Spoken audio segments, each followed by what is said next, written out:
24 апрель. Кечиримдин бошотуучу күчү.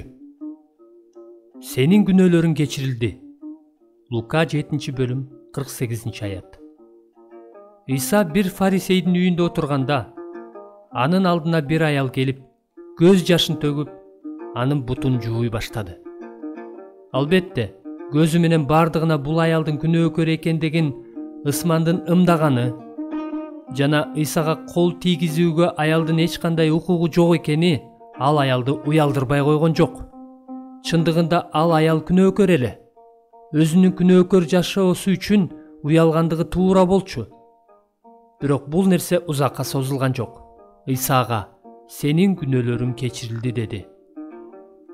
Коноктор бул тууралуу наалып башташканда, ал анын ишенимин дагы да бекемдеш үчүн ага сени ишенимиң куткарды. Тынчтык менен бара бер деди. Лука 7:50.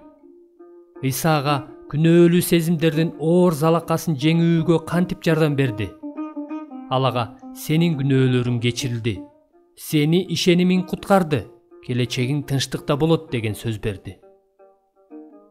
Анын мурунку күнөөлөрүнүн кечирилгендиги эми келечекте тынчтык алып келерин айтты. Демек, ал аял Исанын кечиримдүүлүгүнө жана анын эркиндик берүүчү сөзүнө негизделген Кудайдын келечектеги ырайымына ишениши эле. Ушул сыяктуу эле ар бирибиз күнөөнүн кесепети болгон уялуу сезимдер менен күрөшүшүбүз керек. Орунсуз уят же жалган сезимдер менен эмес, бирок таасири көпкө созулган, коркунучтуу, оор залакасын тийгизген уялуу же күнөөлүү сезимдер менен күрөшүшүбүз керек. Уятсыз иштерибиздин кечирилиши аркылуу келген келечектеги ырайымдын жана тынчтыктын убадаларына таянып, күнөөлүү сезимдердин айынан келген ишенимсиздик менен күрөшүшүбүз керек. Бирок сенде кечирим бар. Баары сенин алдыңда коркуп турушсун. Забур 129-бөлүм 4-аят. Теңирди тапканга мүмкүн болуп турганда аны издегиле.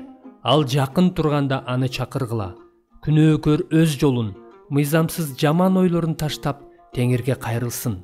Ошондо ал ага ырайым кылат. Биздин Кудайга кайрылсын, анткени ал өтө ырайымдуу. Ышая 55:6-7. Эгерде күнөөлөрүбүздү мойнубузга алып ачык айтсак, ишенимдүү жана адилеттүү Кудай күнөөлөрүбүздү кечирет жана бизди бардык адилетсиздиктен тазалайт. 1-Жакан 1:9. Ага ишенген ар бир адамдын күнөөлөрү ал аркылуу кечирилет деп байыркы пайгамбарлар ал жөнүндө күбөлөндүрүп келишкен. Элчилердин иштери 10-бөлүм 43-аят. Биз баарыбыз кечиримге муктажбыз. Эртең да ага муктаж болобуз. Иса ал кечиримди бизге бүгүн да, эртең да бериш үчүн өлдү. Бүгүнбү же эртеңби? Кудайдын кечирими биздин келечегибиз үчүн бизге эркиндик берет. Бул чындык, кечиримдүүлүк келечектеги ырайымга толгон. Ал бизди күнөөлүү сезимдердин кыйратуучу кесепетинен арылтат.